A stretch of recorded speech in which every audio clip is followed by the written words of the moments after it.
za upeo wa TV47 zinang'oananga sasa hivi. Tuna mengi tu, lakini kwanza tupate vidokezo.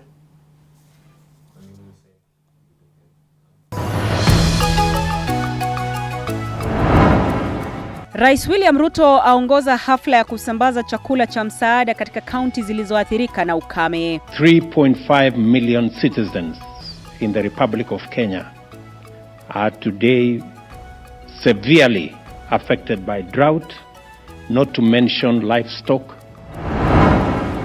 Naibu Rais Rigathi Gachagua kufanya mkutano na magavana kutoka kaunti zilizoathirika na ukosefu wa usalama kutafuta suluhu ya kudumu. And going forward we are going to work together because it cannot be that governors have no say in security matters yet they affect their own people. Hii ikiwa ni siku moja baada ya maafisa wa polisi kuuawa kinyama katika kaunti ya Turkana. Wakenya wajiunga na ulimwengu kuadhimisha siku ya kupanga uzazi. Look at our count in terms of family planning uptake. We are at 46%. Katika makala yetu maalum tunaangazia takwimu zinazoonyesha kuwa wanaume wanaunga wanawake katika kufanikisha upangaji uzazi.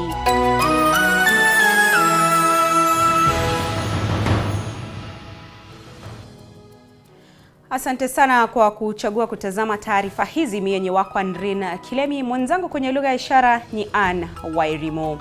Na huku zaidi ya kaunti 20 zikikumbwa na baa la njaa kufuatia ukosefu wa mvua kwa kipindi cha zaidi ya miaka 4, Rais William Ruto amezindua rasmi ugavi wa chakula cha msaada kitakachowafaa zaidi ya Wakenya milioni 3.5 walioathirika. Na kama anavyoarifu mwanahabari wetu Mike Kagwongo, serikali ya Ruto imeweka mikakati ya kukabiliana na baa la njaa nchini kwa ushirikiano na serikali za kaunti ili kufanikisha hatua ya kuokoa walioathirika.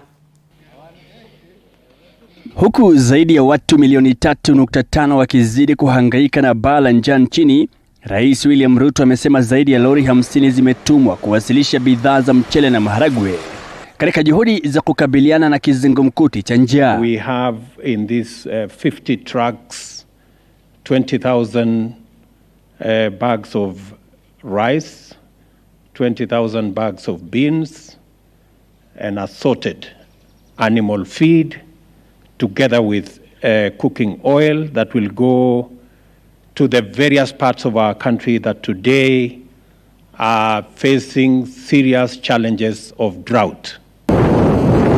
Awali, shirika la Umoja wa Mataifa la mpango wa chakula duniani lilisema zaidi ya watu milioni 3.5 wapo katika hatari ya kukabiliwa na baa la njaa nchini kufikia mwezi Novemba. Tahadhari hiyo ilitolewa wakati maeneo ya kaskazini na mashariki mwa nchi yakiendelea kukabiliwa na ukame. They will map out the areas that require water bowsers together with the governors present here and those who are not here, so that again we can be able to address that challenge of water. Hali hii inatarajiwa kuwa mbaya na ni mara 3 zaidi ikilinganishwa na hali ilivyokuwa mwaka uliopita, wakati watu 1852 waliripotiwa kukabiliwa na baa la njaa. The food that you are flagging off today and subsequently will not be distributed by county commissioners alone. It will be a concerted effort between the national government administration, the county governments and our development partners, so that there is transparency and there is efficiency. Ruto amesema serikali yake imeweka mikakati kuhakikisha inaanzisha miradi ya ukuzaji mimea katika maeneo ya kaskazini na mashariki kupitia mfumo wa unyunyizaji wa maji ili kukabiliana na kiangazi. I want to ask all farmers who had cut back on acreage under food production that the government of Kenya will support them fully in this short rains and in the coming long rains, so that we can produce sufficient food to take care of our food requirements. Kenya imekabiliwa na janga la njaa kufuatia ukosefu wa mvua ya kutosha katika kipindi cha zaidi ya miaka 4. Mwezi Septemba, Rais mstaafu Uhuru Kenyatta alitangaza ukame kama janga la kitaifa, huku mamilioni ya watu wakiendelea kukabiliwa na baa la njaa na serikali yake ikitenga shilingi bilioni 2 kuwasaidia wanaoathirika.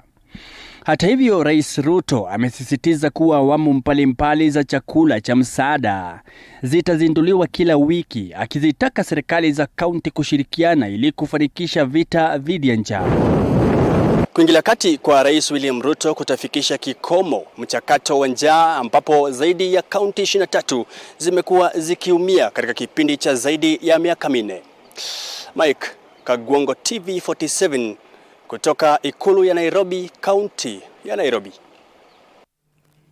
Watu 5 wamefariki na wengine 6 wanauguza majeraha baada ya jumba la ghorofa 6 kuporomoka katika eneo la Kirigiti, kaunti ya Kiambu. Kulingana na walioshuhudia mkasa huo, jumba hilo ambalo bado lilikuwa linajengwa liliporomoka na vifusi vyake kufunika nyumba za makazi zilizokuwa karibu nalo.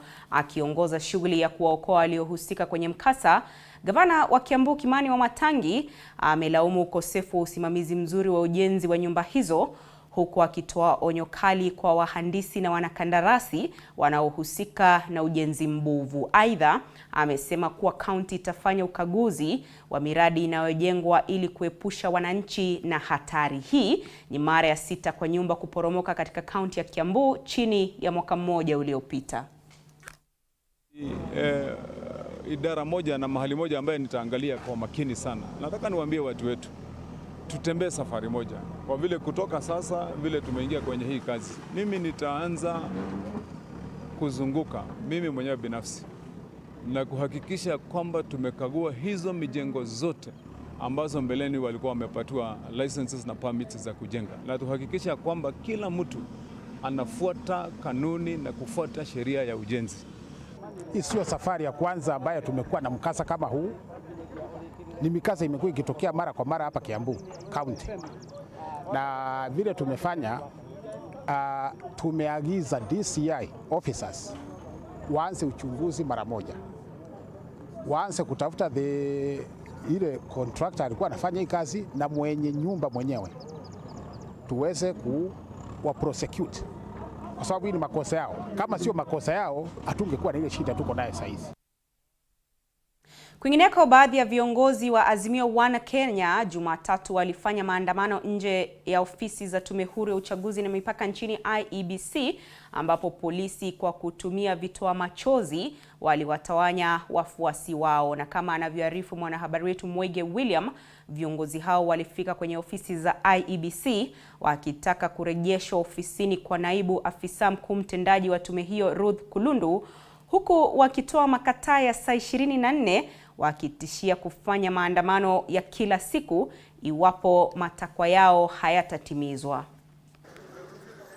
Viongozi wa Azimio walifanya maandamano jijini Nairobi kabla ya kukita kambi nje ya ofisi za Tume Huru ya Uchaguzi na Mipaka IEBC. Wabunge wa Azimio wakiongozwa na mbunge wa Ruaraka TJ Kajwang walijipata pabaya wakati polisi walipotumia vitoa machozi kuwatawanya wafuasi walioandamana na viongozi hao. Lango kuu la jengo hilo la Anniversary Towers ambapo ofisi za IEBC ziko lilisalia limefungwa. Viongozi hao walikuwa wakipinga kuwekwa vizuizi kazini kwa Ruth Kulundu kama naibu afisa mkuu mtendaji wa IEBC. As members of parliament, and then we come and do what we must do. And if you have an agreement with IEBC, in fact, we will give you escort to IEBC. Yes, this is the thing, because it is part of our duty, public. Hiyo ndio tulichaguliwa kuifanya. Why would you want 500 people to go to IEBC? No, those are not our people, Moses. Why do you put people on me? Viongozi hao wakiongozwa na mbunge huyu wa Ruaraka walimkosoa mwenyekiti wa IEBC Wafula kwa uongozi wake wa tume hiyo. They have decided to lock the gate with chains. So you can imagine that the gates have been locked to the public. Everybody in Kenya, in Nairobi, cannot access IEBC to be able to ask pertinent questions. Kwa taarifa ya pamoja iliyosomwa na Kajwang, Azimio imekosoa utendakazi wa hivi majuzi wa Chebukati na Marjan Hussein, wakisema kuwa tume hiyo imekosa uhuru wake. Kwa hivyo tunaomba Chebukati na timu yake wawache hizo carteling wanafanya ndani ya hiyo ofisi. Mr. Chebukati, please, IEBC is a key institution in democratization of this country, and we are not going to allow you to become a dictator. Viongozi hao walitaka IEBC kumrejesha mara moja Kulundu katika nafasi yake ndani ya saa 24, la sivyo watachukua hatua ya kuandamana. Na tutakuja hapa kila siku kuona kwamba haki za Madam Kulundu zimeonekana na pia vile arudishiwe kazi yake na endelee na kuhudumu kwa hiyo kazi. Mwige William, TV47, Nairobi. Asante sana Mwige William. Kwingineko, mahakama ya upeo hii leo imesema ipo haja ya sheria ambayo itaonyesha majukumu ya mwenyekiti wa tume huru ya uchaguzi IEBC, katibu mtendaji na kamishna kuzuia tofauti zilizochipuka wakati wa uchaguzi. Katika uamuzi wa mapana uliodumisha ushindi wa Rais William Ruto, mahakama hiyo vilevile ilifutilia mbali sheria inayomtwika jukumu mwenyekiti wa tume hiyo kuhakikisha na kuongeza kura za urais bila kuwahusisha makamishna wengine. Mahakama ya upeo ikipendekeza sava za IEBC kusimamishwa na wafanyakazi wa tume hiyo pekee, isiingiliwe na watu wa nje.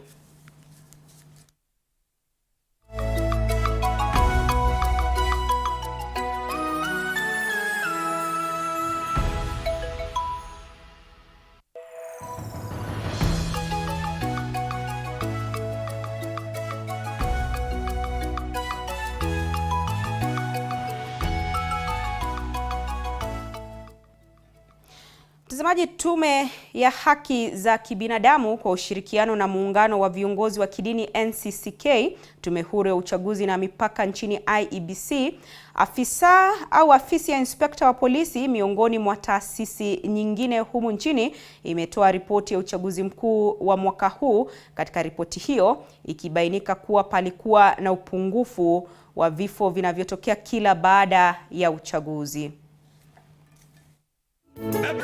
Takriban miezi miwili baada ya uchaguzi mkuu kuandaliwa nchini, asasi mbalimbali za serikali zimesifia tume huru ya uchaguzi nchini kwa kile wanachodai kuwa na uchaguzi bora na wa haki.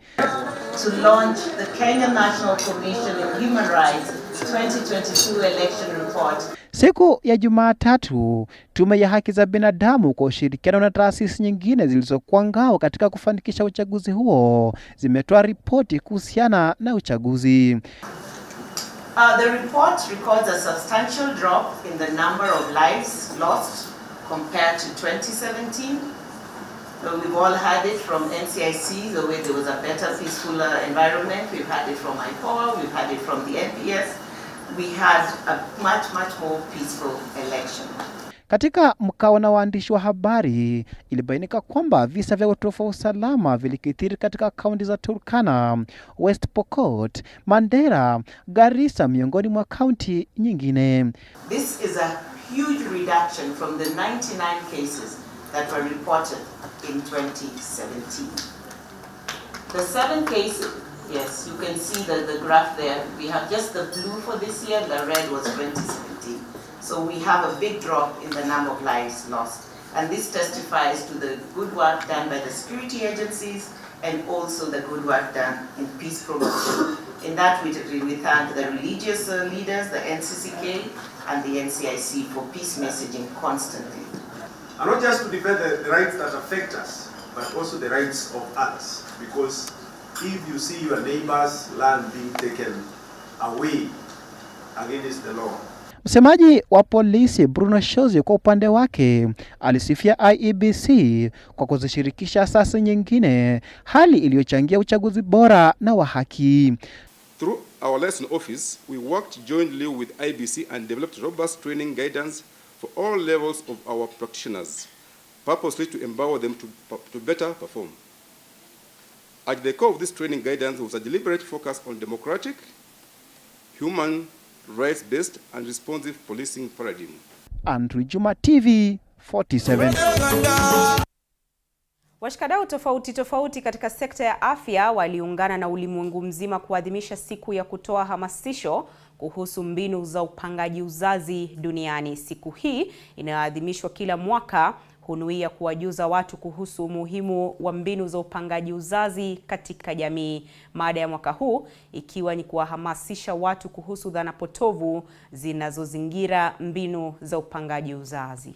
Sasa tunataka kupata ukweli wa maneno kuhusu family planning. Katika maadhimisho ya siku hiyo hapa jijini Nairobi, Wizara ya Afya imesema kuwa wanawake huamini 5 kati ya dhana potovu 8 kuhusu mbinu za upangaji uzazi nchini. Hali hii ikiathiri pakubwa idadi ya wanawake wanaotumia mbinu hizo, kwani wengi hutumia dhana hizo potovu kufanya uamuzi wao. Kulingana na wizara hiyo, utafiti aidha umeonyesha dhana hizo potovu huanzishwa na wanawake wenyewe na kusambazwa kupitia mitandao ya kijamii. In Kenya and elsewhere, the family planning myths and misconceptions are prevalent at the community level, and they hinder the uptake of modern contraceptives. The low level of contraceptive knowledge, particularly on contraceptive fears, as revealed by the study in Kwale County, demonstrates critical gaps in sexual and reproductive health knowledge among the youth. Katika kaunti ya Bungoma, utafiti umeonyesha jumla ya 25% ya wanawake walitumia mbinu za upangaji uzazi bila kuwaeleza wapenzi wao, huku wanaume wakisalia kuwa wanaochangia pakubwa katika kutoa msimamo kuhusu matumizi ya mbinu za upangaji uzazi. 25% of the women were on contraception, and yet their spouses or their partners were not aware. And that's why we want to encourage male involvement, because it is important, even in terms of decision making, which method you want to take as a couple. It is very key. Hatimaye katika kaunti ya Lamu, watetezi wa haki za binadamu wamepinga vikali mbinu za upangaji uzazi kwa wasichana wa umri mdogo. Kulingana nao, hali hiyo itachangia katika kuwafanya watoto kushiriki ngono na kuwaweka katika hatari ya kuambukizwa magonjwa ya zinaa. Kama wanatumia zile dawa za kujitunga ile sipate mimba, hiyo inakuwa kwao ni fursa kubwa kufanya mapenzi kiholela, kwa sababu akiondoa hofu kwamba hatopata mimba, ambapo hiyo ni hatari zaidi, kwa sababu pale anapoendelea zaidi kuna uwezekano kupata magonjwa. Zinab Mohamed, T47. Mtazamaji, kwa taarifa hiyo tunapunga unyunyu kidogo. Zidi kusema nasi kwenye mitandao yetu ya kijamii. Naona jumbe zako zinazidi kuingia. David Epael, Astin, Favor Ongango, Lopez Isa, Kosgei Ator vile. Namuona anasema anatazama kutoka Majengo Kanami, Kilifi South. Zidi kufuatilia taarifa hizi, tunarejea baada ya muda usiokuwa mrefu.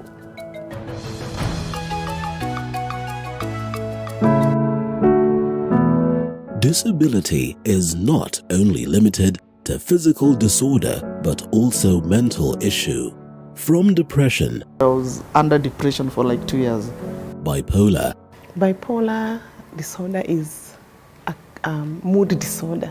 And even suicidal thoughts. When I was just about to hang myself, a certain voice just talked to me, and I believe that was God. I tried suicide more than 6 times. Beyond the Limit has gone beyond its limit to find answers so as to help everyone go through life with ease. Join Muthoni Maina every Saturday at 7:30 p.m.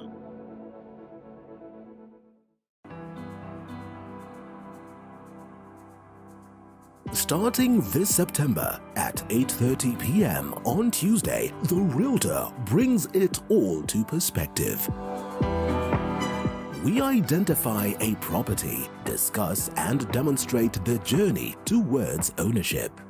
Professionals who have integrity, and from their catalog you can easily read that these are professionals who are able to deliver. Everywhere you go, you have to up your games, you have to go with the trends. Not forgetting the margins as well as the risks that come along. The runaway prices of the land. We are saying that it's something that we can never go without mentioning. Any developer will not go without mentioning the price of land. Don't miss out.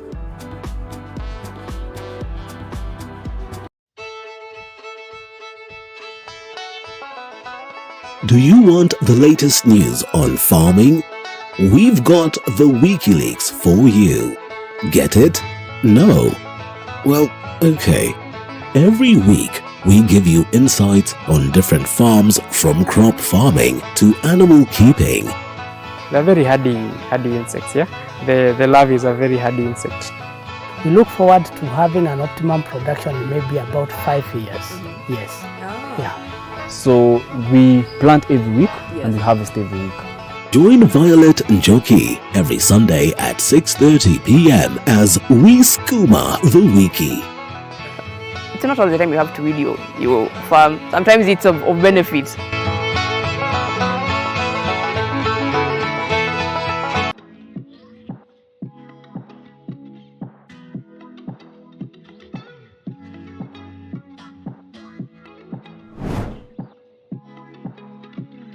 Starting this September at 8:30 p.m. Hi and welcome to The Grind. My name is Violet Njoki. We continue to provide the platform that aims to inform and educate on business-related matter. We are here to ask all the relevant questions on your behalf. When it comes to a catering business, do you need licenses? Yeah, a lot of it. And inform you what is happening in the business arena. Be sure to stay tuned.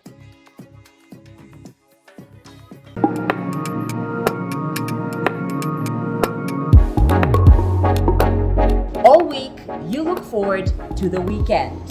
And we are here to help you make the most of it.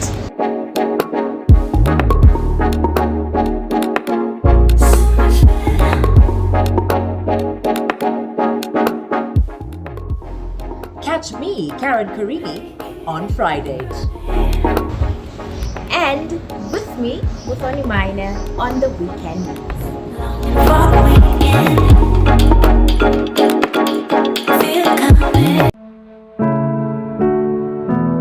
Disability is not only limited to physical disorder, but also mental issue. From depression, I was under depression for like 2 years.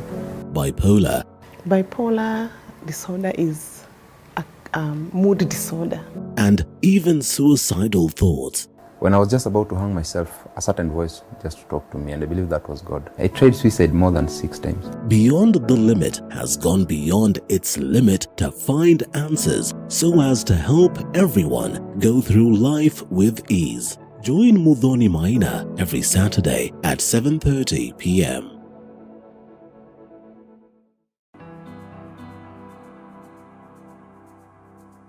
Starting this September at 8:30 p.m. on Tuesday, The Realtor brings it all to perspective. We identify a property, discuss and demonstrate the journey towards ownership. Professionals who have integrity, and from their catalog you can easily read that these are professionals who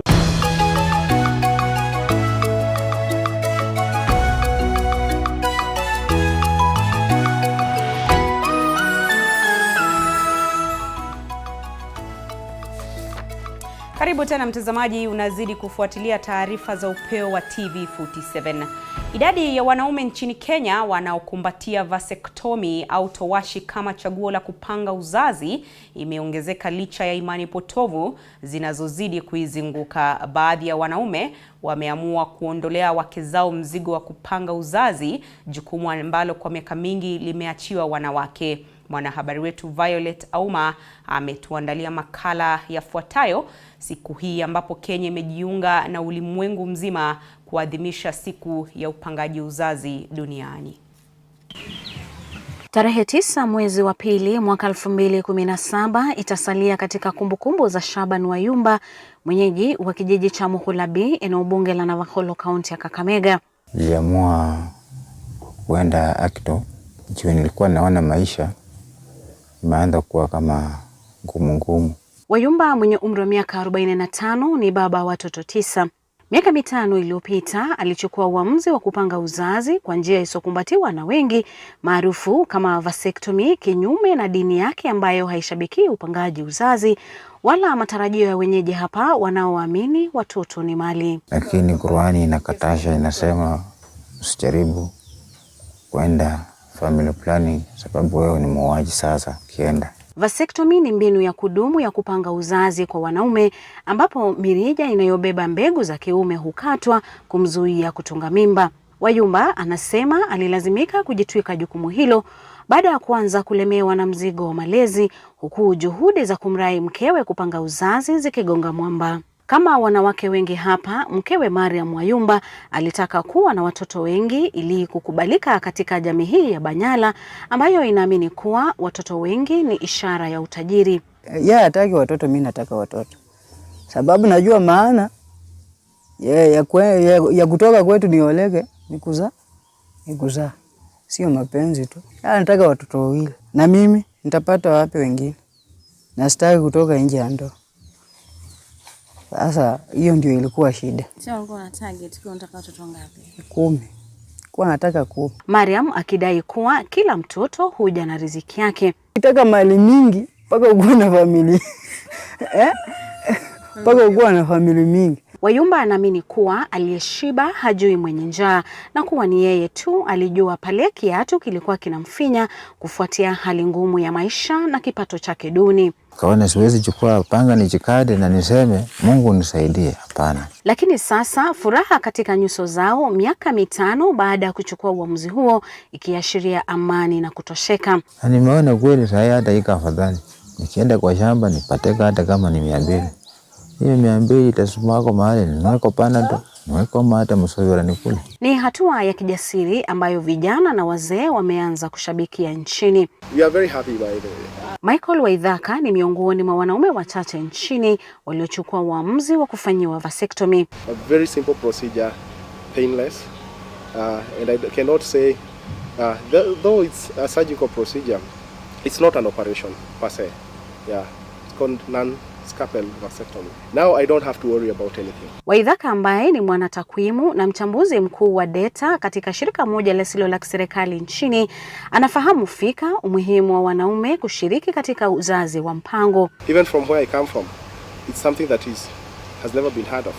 I mean, I'm lucky enough that I've been in the medical field for quite a while. Waithaka mwenye umri wa miaka 35 na baba watoto wawili anasema alichukua uamuzi huo miaka 3 iliyopita kutaka kuzuia madhila mkewe alikuwa akipitia kutokana na ujauzito. In the 2 pregnancies, having 2 complications, and here I am as the other party who is, yes, as much as I'm supporting her morally, psychologically, then there's this other option that we need to think about. How do we plan our family? So I decided to take the cross for her. Uzazi wa mpango ni jukumu muhimu katika maendeleo ya taifa.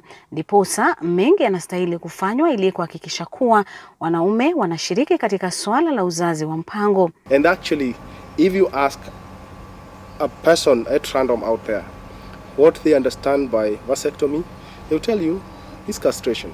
By 2019, Kenya were at about 0.12%. Almost negligible, but it's not negligible if you look at the raw numbers. If you look at the raw numbers, we can say we are going somewhere, but at a snail pace. So a lot need to be done. Japo ni wachache wanaokumbatia mbinu hii kutokana na mila na tamaduni na dhana potofu zinazohusishwa nayo, Wayumba na Waithaka wamehiari kuhamasisha jamii kuhusu vasectomy kama chaguo la kudhibiti uzazi miongoni mwa wanaume. Show the benefits, and if you feel it has any negatives, you talk about them so that we may enlighten more people who might be willing to take it up. Ukisema watoto ni mali sio mbaya, lakini una uwezo wa kuwangoja? Violet Hauma, TV47, Kakamega.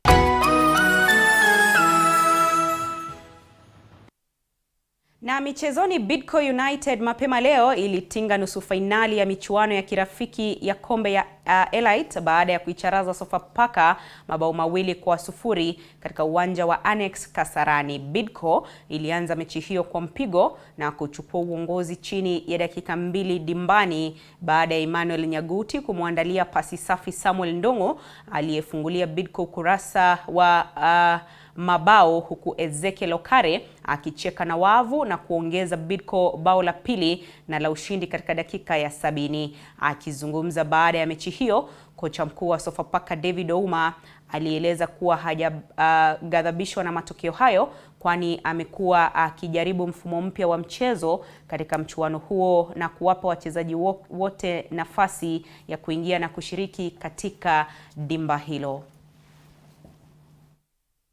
I think they have overpowered us in the midfield. And then the introduction of Tuma and Lamek did the tactics for us. I think that's when we were much stable and we managed to win the match.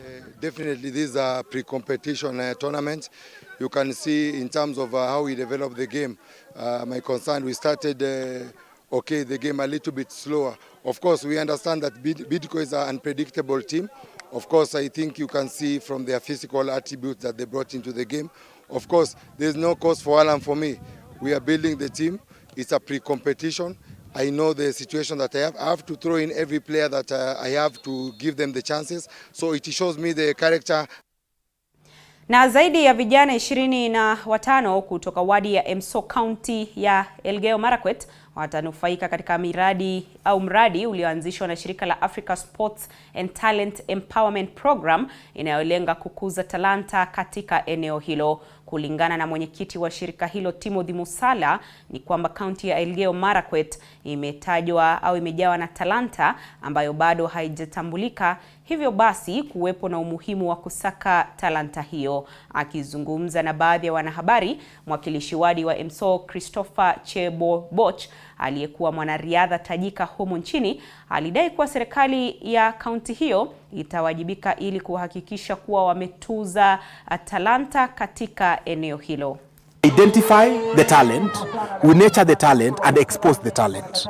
Manake kila mtu ako na gift na talent, lakini kuipata na kuijua kwa sababu ya society imedestroy kabisa ile mtu hawezi jiona, hawezi jijua. Kuna vipawa mingi ambazo tumeona hapa na tuna set pia program through the partnership na Emso Ward, ile after identify vijana wawekwe kwa mahali pamoja na pia waanze kukuzwa. Unaweza kuwa na talent nzuri sana lakini una character. So hii character lazima itengenezwe. Talent si talent nakuja tu. Naweza jua kucheza mpira lakini sijielewi. Tabia yangu so sionekani. Lakini tunakuja na hii mpira, watu wanakaa chini, tunaongelea issue zetu. Wale wanajua kucheza pia wanapata matumaini ya kupatiwa mwelekeo. Lazima tujenge sports academy. Ukiona wale vijana wanakimbia, ukiona wale hatuna a very strong team kwa item. Ni ile tu clubs wanajiform, lakini government yetu hawajapea hawa support ya kutosha. Ndio maana nimesema tunataka to change completely the